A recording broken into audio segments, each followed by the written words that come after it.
Memories that we have built and we have shared throughout the entire year.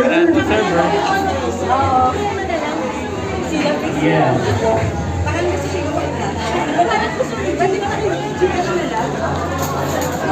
So these are the photos of Cebu team.